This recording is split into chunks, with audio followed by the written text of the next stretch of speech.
প্রথমেই আমার তরফ থেকে অ্যাপোলজিস, কারণ আমার কাছে মনে হয় যে একটা মিসকমিউনিকেশন হয়েছে সকালে। মন্ত্রী সাহেব আর আমার আসার একটা প্রেস রিলিজ আপনারা পেয়েছেন আমার সাথে। আমার ভাই কালকে রাত্রেও আমরা একসাথেই ছিলাম। তো কিছু আনঅ্যাভয়েডেবল রিজনসের কারণে উনি আসতে পারেননি, but she is very happy যে আমাদের ডিপিএল শুরু হয়েছে, 6টা ম্যাচে শুরু হয়েছে। Is aware of everything. ওনার সাথে আমি অনেক রাত্রে যখন এটা জানতে পারি তখন I try to reach out in unofficial way. আমার মনে হয় অনেকে আপনারা হয়তো বা খবর পেয়েওছেন যে আজকে উনি থাকতে পারবেন না। আমারও শরীর সকাল থেকে ভালো ছিল না দেখে, তারপরেও আপনারা সকাল থেকে 7টার থেকে 8টার থেকে আছেন আমি শুনেছি। এই গরমের মধ্যে আমি টু মেক শিওর দ্যাট আমি এসে আপনাদের সাথে একটু কথা বলি, এই কারণেই আমার মেনলি আসা। আর again thank you so much, আপনারা এত কষ্ট করে এসেছেন। অনেক কষ্ট করার পর আমরা এই প্রিমিয়ার লিগটা শুরু করতে পেরেছি। আপনারা এটা কাভার করছেন, মাইলেজ দিচ্ছেন এই টুর্নামেন্টকে, প্লেয়ারদেরকে। এই জন্য বিসিবি অ্যান্ড আমার তরফ থেকে অসংখ্য ধন্যবাদ। আর এগেইন অ্যাপোলজিস যে কিছুটা যদি কষ্ট হয়ে থাকে, এটা হয়তো বা কিছুটা একটু মিসকমিউনিকেশনের কারণে হয়েছে, বাট সো এটা আমার রেসপন্সিবিলিটি। সো আপনাদেরকে এসে জিনিসটা জানানো, এই কারণেই এখন এসে আপনাদের সাথে কথা বলছি।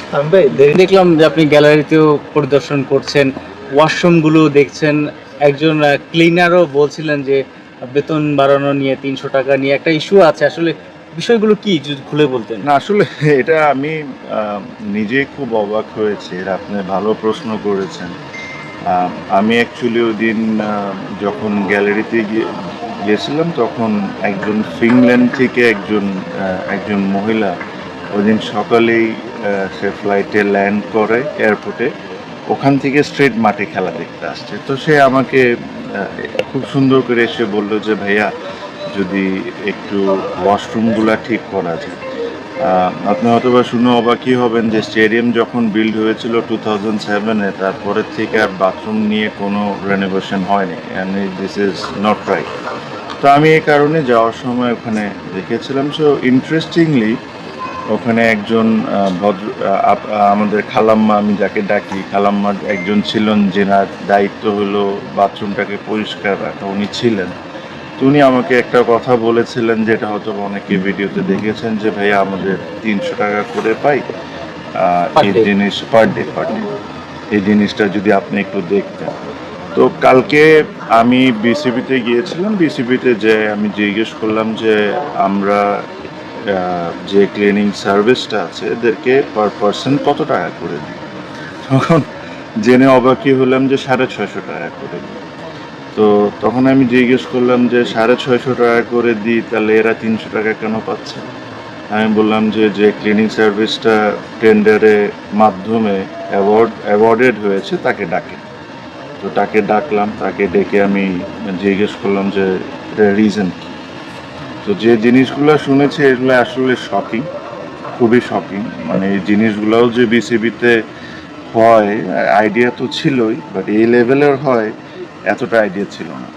মজার বিষয়টা হলো বিসিবি নিজস্ব অনেক এমপ্লয়ি আছে, অনেক ক্লিনার আছে, বাট যখন একটা সিরিজ চলে তখন বিসিবি এরকম থার্ড পার্টির থেকে টেন্ডারের মাধ্যমে ক্লিনিং সার্ভিস থেকে এই সুযোগ সুবিধাটা নেয়। তো যখন এই টেন্ডারটা হয়েছে, একটা কোম্পানি টেন্ডার পেয়েছে, তো নিয়ম কি ওই কোম্পানি লোকজন দিবে। বাট এখন যা হচ্ছে হলো যে ওই টেন্ডার একটা কোম্পানি পাচ্ছে, বিসিবিরই লোকজন এই 30-40 জন ক্লিনার দিচ্ছে। ওই কোম্পানি টাকাটা বিসিবির থেকে নিয়ে বিসিবির লোকজনকে দিচ্ছে। ওই টাকাটা নিয়ে সে টাকাটা নিয়ে তার মতো করে ক্লিনারদেরকে দিচ্ছে, আর যার প্রফিটটা তা রেখে নিচ্ছে। তো তখন আমি ওই ক্লিনিং সার্ভিসকে বললাম, মানুষকে আমি বললাম যে ভাইয়া আপনাকে 650 টাকা করে দেওয়া হয়, আপনি তো এখানে ফ্রি সার্ভিস দিতে আসেন নাই, আপনি এখানে লাভ করবেন বা আপনার কিছু খরচ টরচ থাকবে। তা আমি ধরলাম যে 650 টাকার থেকে পার পার্সন 150 টাকা আপনি লাভ করতে পারেন, খরচ টরচ থাকতে পারে। বাট এই মহিলাগুলো তো 500 টাকা পেতে পারে। তো বলে যে ভাইয়া আমি 500 টাকা করেই দিই। তো বলে আমি জিজ্ঞেস করছি কাকে দেন, তো বলে যে বিসিবির ওই উমুকরে দিই। উমুকরে দেওয়ার পর উনি আবার ওই ভদ্রলোকটা এই খালাম্মাদেরকে 300 টাকা করে দেন। মাঝখানে খালাম্মার হাতে 200 টাকা কয় হাত পেরিয়ে যায় খালাম্মার হাতে? ওই যে একটা মানুষ বিসিবির একজন employee। তামিম ভাই, হ্যাঁ। তাহলে কি ব্যাপারটা এমন হয়ে গেছে যে যারা ক্লিনিং করে তারা 300 পায়, আর যারা ক্লিনিং কাজই করে না তারা 350 টাকা না, নিয়ে নেয়? যারা না, আবার ওর লাভ আছে না ভাই। তো যে মাঝখানে যে ব্যক্তি কোনো কাজ না করে খালি এই লোকজনকে দিয়ে ক্লিন না করে যে 200 টাকা করে সে নিয়ে যাচ্ছে। তো তাকে আমি ডেকে কালকে বললাম যে আজকে থেকে আপনি যদি চান যে আমি এই টেন্ডারকে বা এই কন্ট্রাক্টকে অনার করি, তাহলে আপনারা আজকের থেকে লোক দিবেন, যেটা আপনাদের দেওয়ার কথা। আপনারা লোক দিয়ে আপনারা এই প্রত্যেকটা ক্লিনার যে খালাম্মা থাকতে পারে, এখানে অনেকেই পুরুষ মানুষও হইতে পারে, এদের নিজস্ব ব্যাংক অ্যাকাউন্ট হইতে হবে। এরা প্রত্যেকটা টাকা ট্রান্সফার হয়েছে এটার প্রমাণ সহ আপনি ফাইন্যান্সে সাবমিট করবেন, তারপর আমি আপনাকে বিলটা ছাড়ব। এই ধরনের আমার জিনিসটা হলো যে এরকম কারাপশনস বলেন, এরকম জানেন বলেন, এগুলো তো আপনারা অনেকেই জানেন, বাট আমার কাছে কষ্ট হয় যে এই মহিলাগুলা যে যারা 300 টাকা 400 টাকা ডেলি ইনকাম করে, এদের থেকেও টাকা খেতে হবে, মানে এদের থেকেও মানে টাকা চুরি করতে হবে, মানে দিস ইজ অ্যাবসলিউটলি ননসেন্স। আর আমি প্রমিস করেছি, আমি তাদেরকে বলেছি যে তার একটা বিল সাবমিট করতে বলেছি এই সিরিজে। আমি বলেছি যে আপনি 30 জন মহিলাকে ডাকবেন, আমার সামনে তাদেরকে 500 টাকা করে দিবেন। 100-150 টাকা আপনার লাভ থাকতে পারে, কারণ যদি কোনো কোম্পানি একটা কাজ নেয় তার অনেক কিছু কিনা লাগে, তার নিজস্ব কোম্পানি চালাতে হয়, তার একটু লাভ করবে সে, এটা দ্যাট ইজ ফাইন। বাট যে কমিটমেন্ট আপনি এই মহিলাগুলোকে করেছেন, ওগুলো আমার সামনে আপনি ডেকে সবার সামনে দিবেন। তারপর থেকে যদি আপনারা চান তাহলে আমি কন্ট্রাক্ট অনার করতে পারি, নাহলে ভাই আমি আপনাকে কন্ট্রাক্ট তো ক্যান্সেল করবই করব, আপনাকে ব্ল্যাক লিস্ট করে দিব যে ভবিষ্যতে কোনোদিন আপনি বিসিবিতে কাজ না করতে পারেন। মিস করছেন ক্রিকেটার তামিম যদি কতটা মিস করছে ডিপিএল? সবশেষ গত ডিপিএল আপনি ছিলেন, একটা অনাকাঙ্ক্ষিত ঘটনাও ঘটেছিল, এবার আরেক ডিপিএল এর সময় আপনি বিসিবি প্রেসিডেন্ট। না না, অবশ্যই না। আমি খেলাধুলা নিয়ে অ্যাকচুয়ালি অত বেশি চিন্তা করি না এখন। আমি যেদিন খেলা ডিসাইড করেছি যে আমি ছেড়ে দিয়েছি, that's it. I had a fantastic 18 years.